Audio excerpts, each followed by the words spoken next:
Halo semua, selamat datang di Keluh Kesah Reddit, di mana kami akan berbagi cerita menarik dari seluruh belahan dunia. Kali ini kami akan membagikan cerita dengan tema Entitled People, yaitu mengisahkan pertemuan dengan orang belagu dan sejenisnya. Berikut ceritanya. Cerita pertama, teman toksik pindah ke rumahku. Ini adalah cerita yang panjang dan berantakan, tetapi aku akan menghargai beberapa wawasan tentang teman ini. Karena aku merasa seperti aku yang gila. Aku menghargai kesabaran kalian jika kalian dapat membaca ini.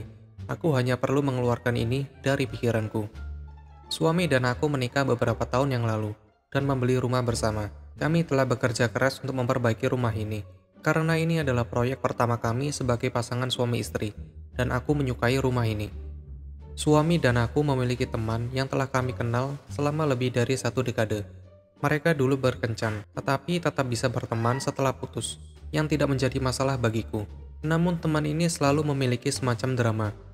Dia diusir dari rumah ibunya bertahun-tahun yang lalu, mengklaim ibunya gila, dan membencinya tanpa alasan. Jadi dia pindah dengan orang tua pacar pertama, dan berhasil tinggal di sana selama beberapa bulan. Sebelum dia mengklaim orang tuanya kasar, dan akhirnya memaksa pacar satu untuk pindah dari rumah keluarganya.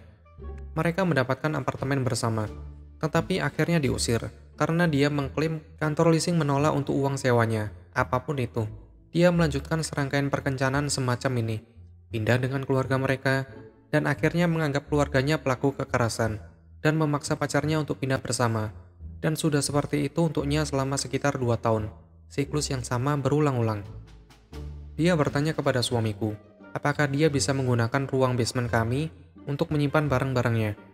Aku mengatakan kepadanya bahwa aku tidak senang tentang itu, dan tidak ingin membiarkan itu. Tetapi dia memberi aku cerita sedihnya, dan aku sangat muak mendengarnya, sehingga aku berkata baik-baik saja. Aku tahu, seharusnya aku menolaknya saat itu. Setelah hal-hal tidak berhasil dengan pacar terakhirnya, dia menemukan beberapa SIM online luar negeri yang mengundangnya untuk tinggal bersamanya.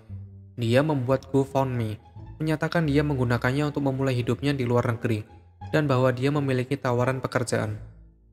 Ternyata dia tidak punya pekerjaan karena mencari pekerjaan tidak mungkin selama COVID. Yang aneh bagiku. Mohon koreksi jika aku salah, tetapi aku percaya bahwa agar visa kerja disetujui, kalian harus memiliki pekerjaan sebelum pindah untuk mendapatkan visa itu. Dia meninggalkan luar negeri 6 bulan setelah dia tiba di sana, yang akan menjadi waktu yang tepat untuk menggunakan visa pengunjung. Dia benar-benar berbohong tentang GoFundMe-nya. Dia tidak pernah memiliki pekerjaan untuk memulai, tetapi dia menyatakan bahwa dia memiliki pekerjaan yang ditawarkan kepadanya di luar negeri. Dia kembali lagi ke Amerika, tapi dia sekarang tinggal bersama suamiku dan aku. Aku telah mengatakan kepada suami beberapa kali bahwa aku tidak senang memiliki barang-barangnya di properti kami, dan bahwa aku tidak suka bagaimana dia bertindak di rumah kami. Dia dan pacarnya adalah streamer. Mereka marah pada kami karena membuat kebisingan selama waktu streaming mereka, dan mereka tidak suka anjing kami menggonggong karena itu membuatnya stres. Aku telah meminta suamiku berulang kali untuk mengusirnya, tetapi dia mengatakan dia akan merasa tidak enak melakukannya karena mereka tidak punya tempat untuk pergi.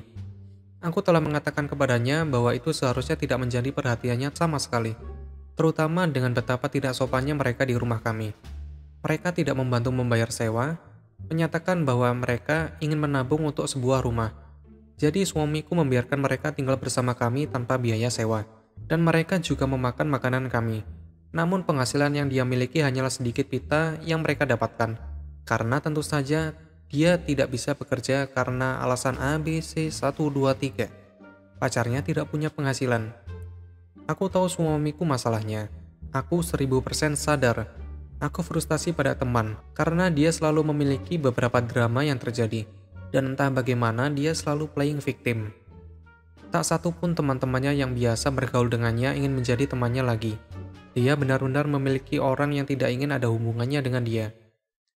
Dia menyalakan gas kami seperti orang gila, menggunakan cerita sedih demi cerita sedih untuk membenarkan rangkaian nasib buruk dan bagi kita untuk merasa buruk. Fakta bahwa dia tinggal di rumahku, tidak membayar sewa, tetapi memiliki keberanian untuk memberitahu kita untuk mengakomodasi dia, memang belagu. Cerita kedua. Tetangga yang sangat belagu. Ketika aku berusia 12 tahun, Ayah dan anakku membangun rumah pohon seperti keluarga normal. Aku tinggal di daerah di mana ada rumah di belakang kami, dan tetangga di kedua sisi. Aku selalu menyukai tetanggaku, tetapi orang-orang di belakangku di mana bajingan kaya, seperti yang aku sebutkan di atas. Apa yang terjadi tidak seburuk itu, tetapi orang-orang di belakang berpikir bahwa mereka berhak melakukan apapun yang mereka inginkan. Jadi ketika ayahku sedang memotong kayu dan aku sedang melakukan apa yang seorang anak kecil tidak begitu membantu membangun rumah pohon, orang-orang yang berlaku datang ke pagar untuk berbicara dengan ayahku. Aku akan memanggilnya Waldo. Waldo, permisi. Ayah, hai, ada yang bisa aku bantu? Waldo, aku tidak tahu apa yang kamu lakukan, tapi itu membuat anjing kecilku takut. Anjing yang sedang melakukan urusannya. Ayah, oh, maaf kalau berisik. Itu hanya sementara, karena aku hanya memotong kayu. Waldo, aku tidak peduli. Aku tidak ingin kamu memotong kayu atau membuat suara apapun saat aku di luar bersama anjingku. Ayah, maaf, tapi aku tidak akan berhenti hanya kamu bisa mengajak anjingmu jalan-jalan dalam ketenangan. Ini propertiku, dan aku bisa melakukan apa yang aku mau di sini. Waldo, tidak, kamu harus segera berhenti, atau aku akan menelpon polisi untuk mengadukan kebisingan. Ini tidak bisa diterima. Kamu harus memiliki sopan santun kepada orang yang lebih tua, dan melakukan apa yang aku perintahkan. Ayahku berusia 40 tahun saat ini. Ayah, apa? Aku tidak mengikuti perintah dari seseorang yang ingin aku berhenti melakukan urusanku, hanya karena agar anjingmu bisa berjalan-jalan di halamanmu. Waldo, apakah kamu mendengarku? Aku yang lebih tua dalam situasi ini, dan kamu harus menghormati perintahku. Ayah, oh apapun itu, aku sedang membangun rumah pohon. Lupakan saja itu. Waldo, berani-beraninya kamu menaikkan suara padaku. Ayahku masih pada tingkat kebisingan yang sama untuk sebuah obrolan. Ayah, nak, masuklah sebentar. Ya, tapi aku bisa melihat beberapa hal saat aku berjalan kembali ke dalam rumah. Ayah, dengar, kamu tidak bisa melakukan apapun yang kamu inginkan, dan memainkan kartu senioritas ketika kamu tidak memiliki hak untuk melakukan apa yang kamu inginkan. Aku tidak akan menggantikan apapun, sehingga kamu dan anjingmu dapat diam saat aku bekerja. Jadi berhentilah menjadi brengsek, dan urusi urusanmu sendiri, karena situasi ini lebih dari yang seharusnya. Waldo, ya Tuhan, kau jahat. Kau harus malu. Dan aku masuk ke dalam. Aku bertanya kepada ayahku apa yang terjadi sore itu, karena aku tidak pernah kembali keluar, dan dia mengatakan bahwa orang tersebut pada dasarnya mengancam akan memanggil polisi untuk penyerangan, dan akan mengajukan tuntutan. Ketika dia melakukan itu, ayahku berkata dia hanya menenangkan situasi dan kembali menebang kayu, membuat Waldo pergi dengan gusar. Dan, kamu akan mendapatkan telepon dari pengacaraku, yang tidak pernah terjadi. Jadi anak-anak, moral dari cerita ini adalah, jangan menyebalkan, dan berpikir bahwa kalian dapat melakukan apa yang kalian inginkan, dengan hal-hal di luar yuridiksi kalian. Terkadang dalam hidup, kalian tidak bisa mengubah banyak hal. Cerita ketiga. Mantan teman sekamar yang sangat pelit. Jadi ini bukanlah teman sekamarku. Ini tentang mantan teman sekamar tunanganku sekarang. Kami semua pergi ke universitas bersama, dan tunangan sekarang berbagi apartemen satu kamar dengan N. Setelah berkencan selama beberapa bulan, kami mulai berbicara tentang pindah bersama, karena agak mahal dengan 2 sewa apartemen.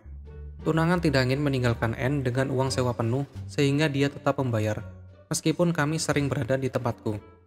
Tetapi N mulai marah setiap kali kami berada di apartemen mereka. Jadi kami berbicara dengannya tentang situasinya. Kami sepakat bahwa kami akan membayar tambahan sewa 3 bulan, dan dia akan mencari teman sekamar yang baru. Tapi masalahnya adalah semua barang di apartemen itu milik tunanganku, seperti semua barang dapur dan perabotan, bahkan tempat tidur teman sekamarnya yang telah dia tiduri selama 2 tahun saat itu. Aku sudah memiliki semua barang yang kami butuhkan, jadi kami setuju untuk meninggalkan barang-barang itu untuk teman sekamarnya dengan jumlah simbolis sekitar $150, untuk seperti router, furnitur, dan semua. Kami tidak pernah mendapatkan uang, tetapi tidak ingin menekannya, karena kami semua baru jatuh cinta dan semuanya. Beberapa membayar sewa selama 1 tahun, dan memberinya hampir semua yang ada di apartemen secara cuma-cuma. 2 tahun berlalu, dan kami belum pernah berhubungan dengan N sejak pindah. Tiba-tiba dia menghubungi tunanganku karena dia pindah, dan dia telah merusak apartemen. Dan untuk membayar dan menginginkan uang karena tunanganku juga pernah tinggal di sana. Kerusakan itu disebabkan karena dia merokok di dalam dan membuang barang-barang itu ke toilet dan menempelkan selembar jendela karena dia tidak ingin memberi kerai dan sebagainya. Kami mengingatkannya bahwa kami telah meninggalkan berangkas bersamanya. Aku adalah dia yang merusak barang-barang itu. Dia marah, tetapi setuju untuk membayar sendiri. Jadi pada hari pindahnya, dia menelpon kami dan menuntut untuk tinggal di apartemen kami karena dia harus keluar dan penerbangannya dalam beberapa hari. Kami memberitahu dia bahwa kami berada di luar kota dan tidak dapat membantu.